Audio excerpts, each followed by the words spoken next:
आज हम दो बहुत ही दिलचस्प डिजिटल कहानियों को समझने वाले हैं। एक है ऐसी हॉरर कहानी जो रोंगटे खड़े कर दे, और दूसरी है एक नैतिक दंतकथा जो हमें बहुत कुछ सिखाती है। अब देखने में तो ये दोनों कहानियां बहुत अलग हैं, पर इनके जरिए हम ये समझेंगे कि आज के दौर की ये कहानियां हमारे उन डरों को कैसे दिखाती हैं जो हमेशा से हमारे साथ रहे हैं। एक तो अनजाने का डर, और दूसरा भरोसे की आड़ में छिपे धोखे का डर।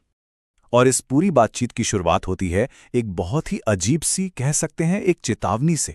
जरा सोचिए, एक सुनसान गांव है, चारों तरफ घना अंधेरा, और एक रिक्शा वाला कुछ ऐसे शब्द कहता है जो किसी की भी रूह कंपा दे। ठीक है, तो चलिए देखते हैं कि हम इन कहानियों की परतों को कैसे खोलेंगे। सबसे पहले हम दोनों कहानियों की बात करेंगे, फिर देखेंगे कि कैसे इनमें धोखे का एक मुखौटा है, और जब वो मुखौटा उतरता है तो क्या होता है। इसके बाद हम देखेंगे कि इंसाफ कैसे मिलता है, और आखिर में इन कहानियों से हमें क्या सीखने को मिलता है। तो चलिए शुरू करते हैं हमारी इन दो डिजिटल कहानियों से। अब ये कहानियां भले ही आज के ज़माने की हैं, इंटरनेट पर पढ़ी सुनी जाती हैं, पर इनकी जड़ें वो तो बहुत पुरानी लोक कथाओं से जुड़ी हैं जो हम सदियों से सुनते आए हैं।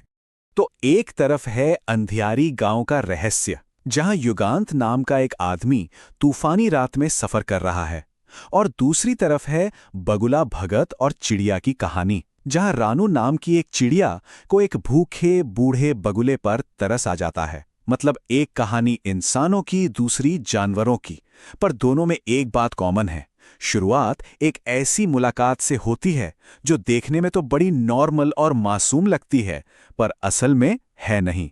तो अब बात करते हैं उस मुखौटे की, दयालुता का वो मुखौटा जो असल में एक धोखा है। देखते हैं कि कैसे दोनों कहानियों के विलेन अपने असली भयानक इरादों को छिपाने के लिए शराफत का नाटक करते हैं।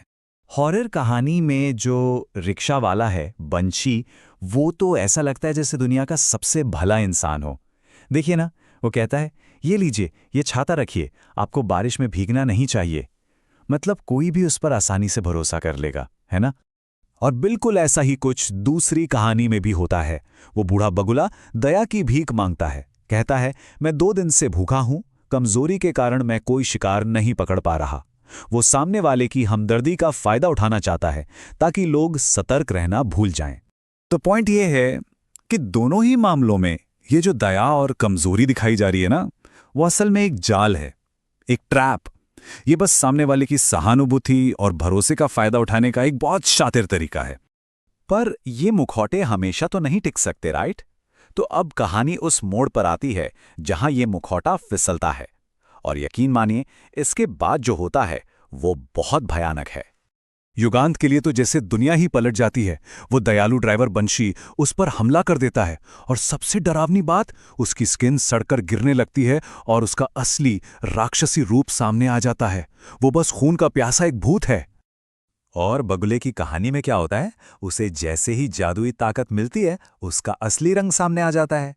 सबसे पहले तो वो बेरहमी से एक मछली को मारता है, फिर वो बस मजे के लिए दर्जनों और मछलियों को मार डालता है, और जो अच्छी नहीं लगती उन्हें तड़प तड़प कर मरने के लिए छोड़ देता है। और हद तो तब हो जाती है जब वो एक कबूतर को धोखा देकर उसके बच्चे को खा जाता है। मतलब उसकी लाचारी बस एक नाटक थी। तो अब जब इतना सब हो गया तो सवाल उठता है कि इंसाफ कैसे होगा। और यहीं पर ये दोनों कहानियां बहुत अलग अलग रास्ते लेती हैं, जो कि काफी इंटरेस्टिंग है। तो देखिए, न्याय के 2 रास्ते हैं। भूत वाली कहानी में युगांत को आखिरी मोमेंट पर उसके दादा की आत्मा बचाती है, जिनकी उसी वक्त मौत हुई होती है। मतलब एक सुपरनैचुरल इंटरवेंशन। दूसरी तरफ दंत कथा में रानू चिड़िया को अपनी गलती का एहसास होता है। वो मदद मांगकर उस बगले से जादू वापस ले लेती है, जिससे वो फिर से बूढ़ा और कमजोर हो जाता है। यह है नैतिक सुधार, यानी अपनी गलती को खुद सुधारना। तो आखिर में इन कहानियों से हमें क्या सीख मिलती है? क्या सबक हैं जो हम इनसे ले सकते हैं? देखिए, सबसे पहली और जरूरी बात तो यह है कि जो जैसा दिखता है, जरूरी नहीं कि वो वैसा ही हो। कई बार मदद की पेशकश भी किसी शिकारी की पहली चाल हो सकती है, और ये भी कि अगर किसी गलत इंसान को ताकत मिल जाए तो वो उसका गलत इस्तेमाल ही करेगा। और हां, अपनी गलतियों को सुधारना भी इंसाफ का ही एक तरीका है। ये कहानियां हमें यही चेतावनी देती हैं कि किसी पर भी आंख बंद करके भरोसा ना करें।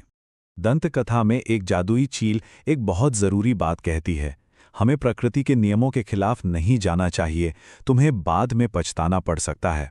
इसका मतलब साफ है, कभी कभी हम सोचते हैं कि हम कुछ अच्छा कर रहे हैं, पर अगर हम नेचर के बैलेंस से छेड़छाड़ करते हैं तो नतीजे बहुत बुरे हो सकते हैं।